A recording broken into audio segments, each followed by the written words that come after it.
Agora vejam que a gente vai entrar já em coisas que nos afetam até hoje. Diretamente ou indiretamente. O cânon nos afeta diretamente, os bispos nos afetam indiretamente.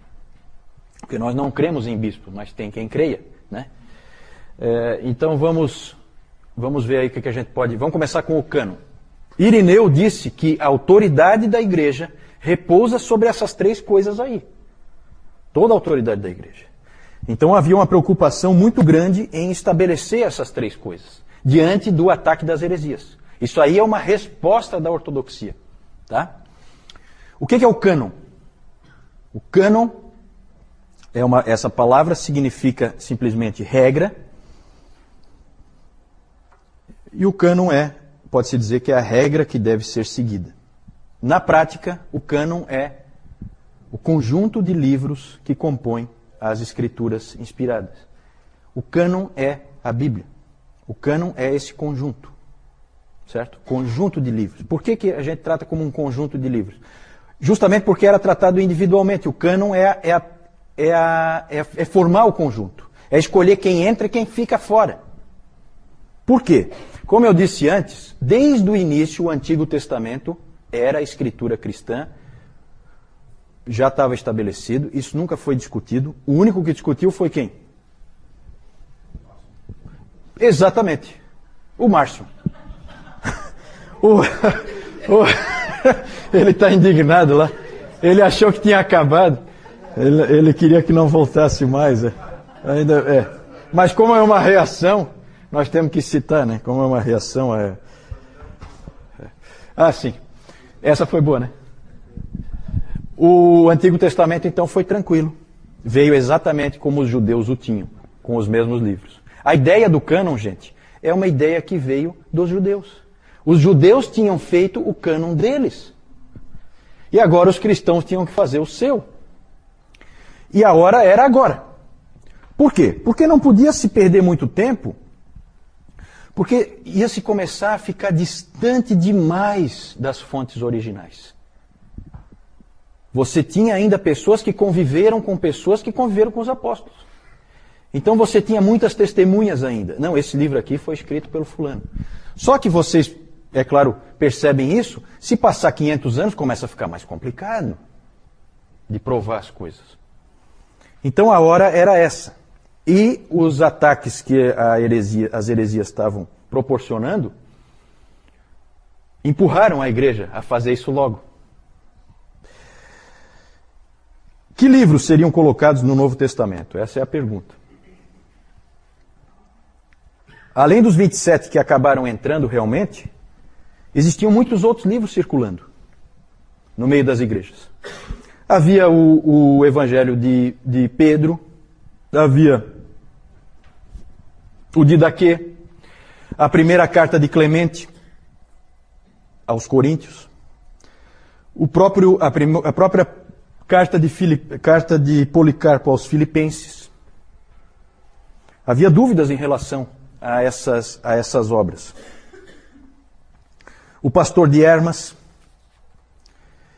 E a situação era tal, diante das heresias crescentes, que era urgente fazer alguma coisa.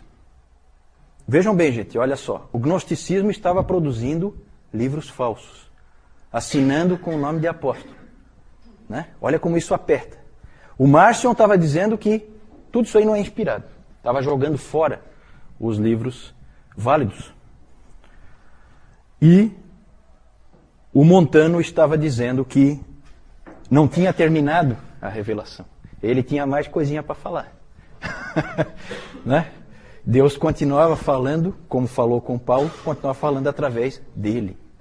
Então vejam que as três heresias apertam em direção ao cânon. Percebem isso?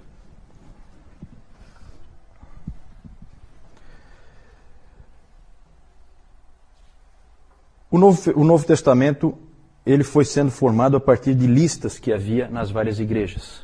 É interessante essa coordenação das igrejas. Uma igreja, essa coisa da igreja católica é uma coisa muito interessante, uma coisa bonita, porque eram igrejas em lugares completamente diferentes, numa época em que a comunicação não era tão fácil como é hoje, e elas se coordenavam. E um tinha uma lista, o outro tinha uma outra lista, aí um dizia assim, não, mas eu tenho aqui na minha lista, eu tenho o pastor de Hermas. O que você acha, ô Moisés, você que é bispo lá de Alexandria, o que você acha do pastor de Hermas? O pastor de Hermas, eu acho que lá na minha igreja nós não aceitamos como autoritativo, não. Poxa, mas eu achava que era. E começou esse tipo de troca, sabe? Várias listas existiam. Se convencionou dizer que o cânon estava definitivamente constituído quando, com o estabelecimento da lista de Atanásio, que foi um pai da igreja, que foi em 367, ele pegou e deu a lista que acabou sendo a lista que nós temos hoje. Mas, na verdade, isso é consenso, tá?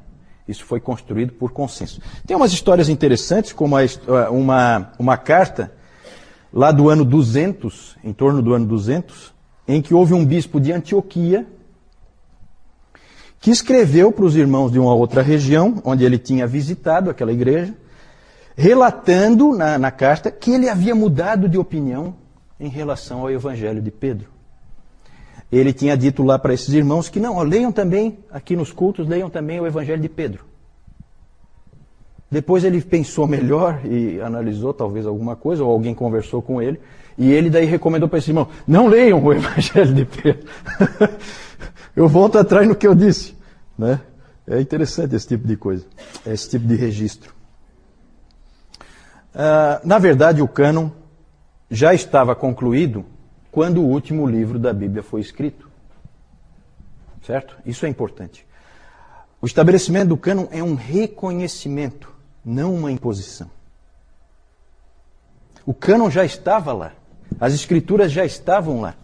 Só que Deus tinha que conduzir a igreja na sua providência para que a igreja discernisse quais são esses livros inspirados. E ela discerniu, e esse é um processo muito bonito. Uma coisa que foi acontecendo com muita seriedade e que Deus realmente conduziu a igreja à formação do cânon. É muito estranho, nós protestantes, evangélicos, é interessante como a gente despreza, né, a história da igreja e esses pais antigos, a gente acaba meio que desprezando eles. Na verdade, nós dependemos deles. Né? Calvino nunca desprezou. Calvino dizia que Calvino tinha grande apreço pelo consenso, o que ele chamava, né, o consenso dos 5 primeiros séculos.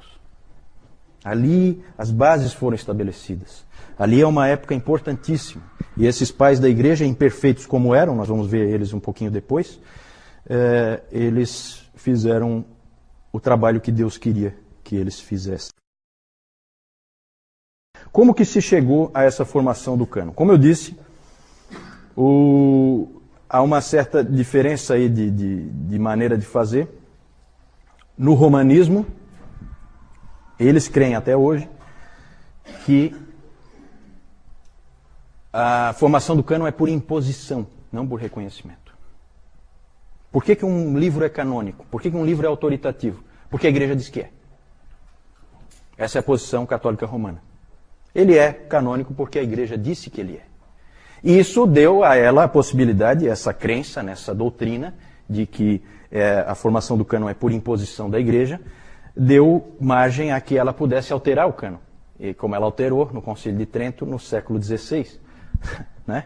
Ela podia alterar porque é ela que diz se é canônico, se não é, a hora que ela quiser. Nada impede do Bento XVI e companhia eu colocar algum livro agora ali, um livro que ele mesmo escreveu e tal, e dizer, não, esse livro aqui é inspirado por Deus, diretamente. Pode.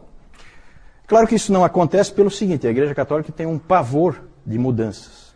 Ela tem um medo de instabilidade gigantesco. Não pode gerar instabilidade. Ela tem que permanecer sempre igual, que é para não gerar instabilidade, que daí cai a casa.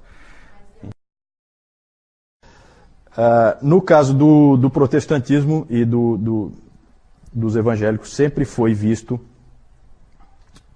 a definição do cânon como um mero reconhecimento. O cânon já estava lá, só precisava ser visto. O Dr. Warfield, B.B. Warfield, ele usou uma ilustração interessante. Ele fala que as escrituras, o cânon, eles são a rodovia, a estrada.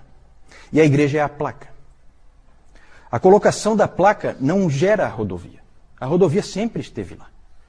Certo? O colocar a placa ou não muda a existência da rodovia. Mas a placa ajuda.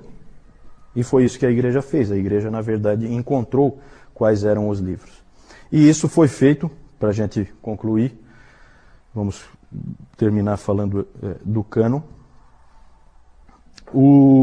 Como que ela definiu esses 27 livros? De uma maneira muito interessante. Pela evidência externa e pela evidência interna. A externa sempre mais importante. Eles chegaram à conclusão que inspirados eram os apóstolos e os profetas. E que o que eles escreveram veio de Deus. Então bastava você localizar um texto que todo mundo sabia que era um texto escrito por um apóstolo, e esse texto, então, entrava no cânon. E foi assim que foi feito. Todos os textos existentes, claro que tem alguns perdidos, como uma das cartas de Paulo aos Coríntios, não se sabe onde é que essa carta foi parar. Não existe cópia, a igreja não tinha cópia, então foi da vontade de Deus que aquela carta específica não fosse incluída e ela desapareceu. Mas esse era o primeiro critério. E aí eles hoje o Nilton falou um pouco sobre isso, né? E eles ampliaram um pouco também para pegar aquelas pessoas que conviveram com os apóstolos. Certo? E aí por isso que entraram outros livros, como escritos por Lucas, escritos por Marcos, né? Outros livros acabaram entrando também, por evidência externa. Tinha que ter autoridade apostólica. O segundo princípio era a evidência interna. Tinha que ter coerência no texto em relação ao restante das Escrituras. Tinha que fechar, tinha que haver uma correspondência. Isso eles buscaram também, eles fizeram essa checagem. Um exemplo muito interessante é o do livro Pastor de Hermas. Só para a gente ilustrar, tá? O Pastor de Hermas tem até um artigo numa revista de história cristã, em que eles põem assim, o Pastor de Hermas, o livro que quase entrou no cânon. Esse aí ele chegou perto. Teve outros livros que chegaram perto, tá? Esse livro, o Pastor de Hermas, ele foi analisado dentro desses critérios e ele foi reprovado. Por quê? Evidência externa. Esse livro foi escrito no II século por um indivíduo romano chamado Hermas, que não tinha, até onde se sabe, relação nenhuma com nenhum apóstolo. A própria época em que foi escrito já indicava isso. Então, a evidência externa era ruim. E a evidência interna era ruim também. Ele era um livro, e as pessoas perceberam, analisando o livro, eles perceberam que era um livro preocupado com penitência, com arrependimento, e principalmente ele definia quantas vezes você pode ser perdoado pela igreja. Tudo aquilo ali soava estranho, não batia com o restante das Escrituras, não fechava com o ensino bíblico, e então a maioria dos pais da igreja viu que... E ele tinha bons defensores, Irineu, Clemente de Alexandria, Tertuliano defendeu por um tempo, depois mudou de ideia, achou que não encaixava. E ele também tinha umas visões esquisitas a respeito da doutrina da Trindade. E aí ele não passou nem pela evidência externa e nem pela evidência interna. Rejeitado. Rejeitado, não faz parte da Bíblia. E certamente ele teria definido outras doutrinas e teria modificado o cristianismo. Certo? Nós vamos ver que coisas esquisitas aparecem, mesmo a gente não tendo esse tipo de livro no cânon. Né? Mais para frente nós vamos ver todo tipo de esquisitice aparecendo na igreja, que criou uma série de problemas. Então é isso, o cânon foi definido assim. Alguma pergunta a respeito do cânon? Isso. A pergunta da Jussara, a colocação dela é em relação a como cada igreja... Qual a situação de cada igreja, né? Que na verdade elas tiveram que se coordenar. Então, aparentemente, cada igreja não tinha todos os livros. E às vezes tinha livros que acabaram não entrando, e outros que acabaram entrando ela não tinha. E realmente era assim. Só que rapidamente elas tinham, especialmente nas cidades maiores, mais influentes. Certo? Por quê? Porque um levava para o outro. Então, aquele exemplo daquela carta ali, né? Tinha correio. Então, e é interessante nessa época que isso aparece muito claramente. Os presbíteros de uma igreja se preocupam profundamente com os presbíteros da outra igreja. Mais ou menos como acontece no Novo Testamento. Por isso que tem a carta de Clemente de Roma, a primeira carta dele aos Coríntios. E é uma carta que eu já li, é uma carta relativamente fácil de ler. Ela é uma carta muito bonita, é uma carta de um pastor, realmente. Se preocupando com os coríntios, como é que vocês estão, para onde é que vocês estão caminhando, cuida com isso, cuida com aquilo, bem pastoral. Então essa preocupação mútua. Então é assim, uma grande cidade não deixava a outra ficar sem cópia. Dava um jeito de copiar. Então como ele disse assim, aquele bispo que nós falamos antes, que visitou uma outra igreja, ele falou assim, leiam também o Evangelho de Pedro. Como é que ele vai ler se ele não tem? E eles provavelmente não tinham. Então, se providenciava, as igrejas se ajudavam, os irmãos se amavam, eles procuravam ajudar uns aos outros. A igreja era única, não havia várias igrejas. Havia heresias, mas não divisões. Ainda. Depois virão as divisões. Não, vamos chegar lá. Na verdade, a pergunta é como é que, se eles se reuniram para definir isso. Vamos ter o primeiro concílio. Qual foi o primeiro concílio? Niceia, no ano 325. Nesse ano, todos os bispos do Império Romano, praticamente todos, talvez um ou outro não pôde ir, mas todos os bispos do Império Romano se reuniram em Niceia, na cidade de Niceia, bancados pelo imperador. Nós vamos ver isso mais para frente. E ali eles se reuniram, e ali eles definiram, dentre outras coisas, deixaram bem claro que o cânon... a pergunta é sobre o livro de Hebreus. O livro de Hebreus sempre vai ser um problema, né? Porque o livro de Hebreus é esquisito, né? É um livro que ninguém sabe quem escreveu. Né? Lutero defendia com unhas e dentes que tinha sido Apolo de Alexandria que escreveu. Alguns outros teólogos também creem assim. Há quem diga que foi Barnabé, mas não, ninguém tem certeza. Ninguém tem certeza. Mas, de alguma maneira, a igreja chegou num consenso de que era um livro com autoridade apostólica e que simplesmente tinha se perdido as testemunhas originais do porquê que aquele livro era lido em todo lugar. Ninguém mais sabia porquê que aquele livro começou a ser lido em tudo que é igreja. Mas ele estava consolidado. Ele estava consolidado e a evidência interna dele era muito boa. Muito boa. Ele fechava perfeitamente com o restante da palavra. E a gente percebe isso, né? E é um livro muito rico que, na verdade, ele preencheu lacunas, né, da palavra. Se você for analisar o Novo Testamento como um todo, ele lança luz, né, sobre muita coisa que complementa o restante. Inclusive havia dúvidas se tinha sido Paulo que tivesse escrito. Só que é muito diferente dos escritos de Paulo. Só que a posição dele indica isso, né? Ele foi colocado numa posição meio que puxando para a possibilidade de ser um livro de Paulo. Ele foi jogado meio que ali perto porque havia essa dúvida. Talvez fosse de Paulo. Mas é diferente, né? A gente percebe que é diferente. Mas pode ser diferente porque ele não é uma carta, ele é muito mais um tratado. Ele é diferente no seu estilo, então pode ser por isso que ele seja tão diferente. Mais alguma pergunta? No Concílio de Nicéia ficou definido que aqueles livros eram os livros... Claro que havia certas resistências, em alguns lugares continuou se usando outros livros que já se usava naquelas igrejas e tal. Então a coisa foi consolidando às vezes aos pouquinhos, né? Porque às vezes um livro já era lido há muitos anos numa determinada igreja e aí não é de uma hora para outra que você pega e exclui, né? Mas com a lista de Atanásio estava consolidado. Na verdade, se você pegar um livro como o do Norman Geisler, que ele é a Introdução Bíblica, você vai ver que o grosso das listas era tudo parecido. Variava um aqui, um faltando, como a Jussara falou antes, um faltando e um a mais. Mas é um ou outro assim. As listas eram muito semelhantes. Então foi se gerando um consenso, e o consenso acabou prevalecendo, e toda a igreja acabou adotando os 27 livros do Novo Testamento que a gente usa hoje, e não houve problema nenhum, ninguém resistiu. Assim, havia muita unidade da igreja, né? E é interessante que o cânon foi formado nessa época, porque era a época certa para formar, enquanto havia unidade, né? Ah, certo.